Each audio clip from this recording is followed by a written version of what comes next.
All right, so now let's move into our lecture 10 material, which will be producer theory.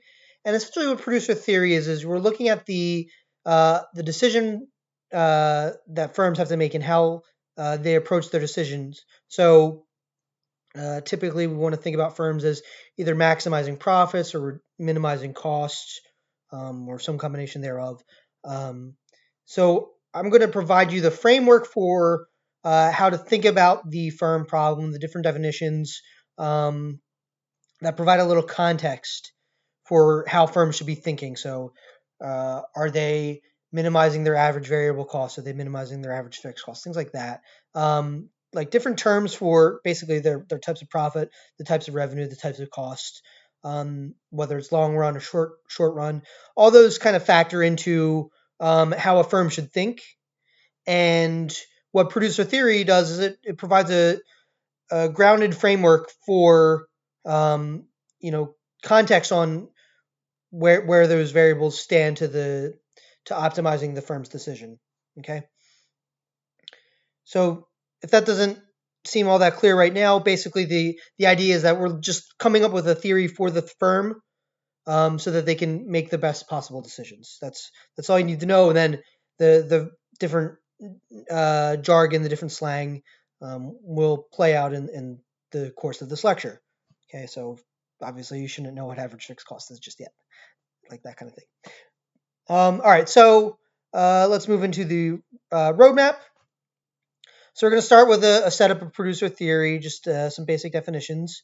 We're going to specify what the different kinds of profits there are, or what different kinds of profits. Yeah, what different kinds of profits there are. So differentiating economic profit from accounting profit and normal profit. And then we're going to talk about revenue for a little bit. And then we're going to go pretty in depth into the different types of costs that there are, because each category of costs matters for a firm's decision making. Decision making question. So if a firm is what we call perfect or pure competition, and the average total cost is this, versus if the firm is in a monopoly and the marginal cost is this, that makes a difference. And you'll see it as we go through the next two weeks of lecture. But it's important to have a very good ground for what the different kinds of costs are. Okay, and none of this is too crazy. Most of the definitions follow what they sound like, but it's important to keep track of where they are, because when it comes time to go through pure competition versus monopoly, well, guess what? The average total cost for a monopoly is going to look different than the average total cost for perfect competition, and they're going to have different implications. So you want to be able to keep track of that. Okay. Then I'm going to define the production function, what it means to have a production function at all, and an important term called diminishing marginal product. We're going to talk about short run versus long run costs, so this is towards the end. But a firm doesn't always have the same decisions in the short run that it would in the long run, so that matters, and we'll talk about why that matters and what we can do in the long run that we can't do in the short run. And then we're going to talk about returns to scale, which is an important variable for how much quantity you produce.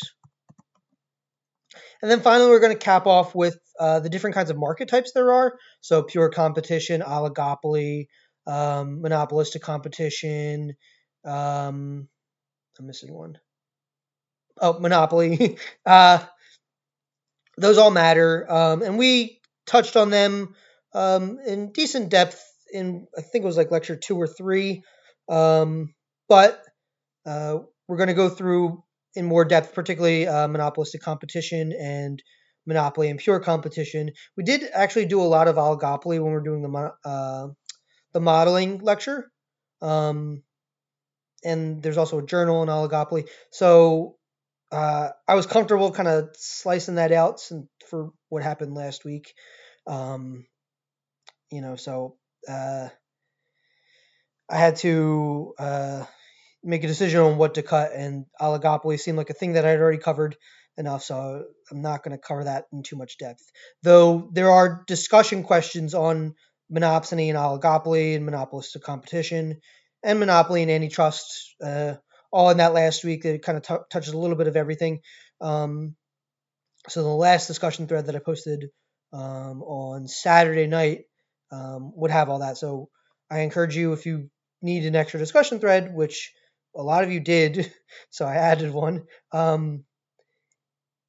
Uh, I would encourage you to look at one of those three threads because they're pretty cool.